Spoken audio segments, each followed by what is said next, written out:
আসসালামু আলাইকুম। আমি আজকে রান্না করবো আলুর দম। পেঁয়াজ প্রথমে পেঁয়াজ দিয়েছি, তারপর তেল দিলাম। তেল আর পেঁয়াজটা একটু করে ভাজবো। ভাজার পরে আমি একটু পানি দিব, পানিটা দিয়ে দিলাম, ধুয়ে নেব।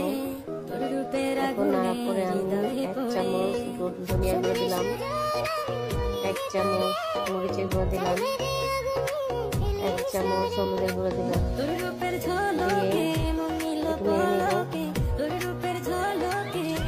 নেব। নাড়ার পরে মিশিয়ে দিব মিশালাম।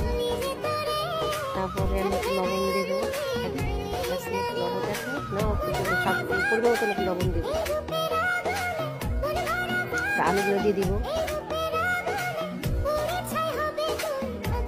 এখানে আমি আদা, রসুন, গরম মশলা কিছু ব্যবহার করি।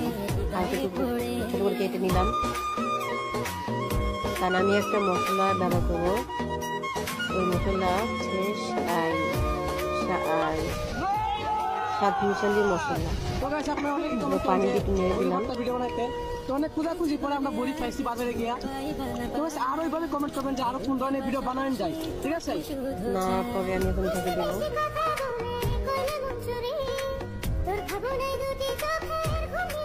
এখন দেখবো একটু হালকা সিদ্ধ হয়েছে কিনা।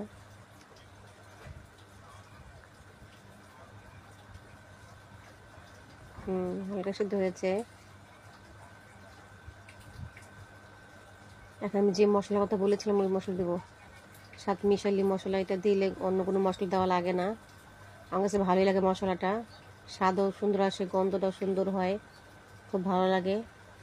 আমি এটা পুরোটা দিয়ে দিলাম, দিয়ে নেড়ে দিব যাতে পুরোটা মশলাটা ঢুকে যায় আলুর ভিতরে।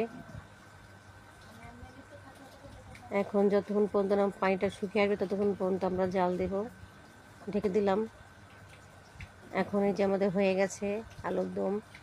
কারণ বাচ্চারা খাবে তো, তার জন্য ঝালটা একটু কম দিলাম, মশলা একটু কম দিলাম, কারণ বাচ্চারা বেশি মশলা বেশি ঝাল খেতে পারে না। হয়ে গেল আমার আলুর দম। আসসালামু আলাইকুম। আমি আজকে রান্না করবো আলুর দম। প্রথমে পেঁয়াজ দিয়েছি, তারপর তেল দিলাম। তেল আর পেঁয়াজটা একটু করে ভাজবো। ভাজার পরে আমি একটু পানি দিব, পানিটা দিয়ে দিলাম, ধুয়ে নেব। এখন নাড়ার পরে আমি 1 চামচ ধনিয়া গুঁড়ো দিলাম, 1 চামচ মরিচের গুঁড়ো দিলাম, 1 চামচ হলুদের গুঁড়ো দিলাম, দিয়ে একটু নেড়ে নেব। নাড়ার পরে মিশিয়ে দিব মিশালাম। তারপরে আমি একটু লবণ দিব, লবণ আছে না, পরিমাণ মতন একটু লবণ দিব। আলুগুলো দিয়ে দিব। এখানে আমি আদা, রসুন, গরম মশলা কিছু ব্যবহার করি। আর একটু ছোটো করে কেটে নিলাম, কারণ আমি একটা মশলা ব্যবহার করবো। ওই মশলা হচ্ছে স্বাদ মিশালি মশলা। পানি দিয়ে একটু নেড়ে দিলাম। অনেক খোঁজাখুঁজি পরে আমরা বড়ি খাইছি বাজারে গিয়া। তো আরো এইভাবে কমেন্ট করবেন যে আরো কোন ধরনের ভিডিও বানানো যায়, ঠিক আছে? না পরে আমি এখন ঢেকে দেবো।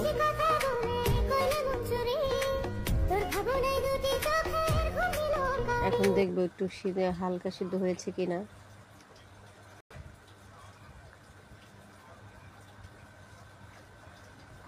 হালকা সিদ্ধ হয়েছে।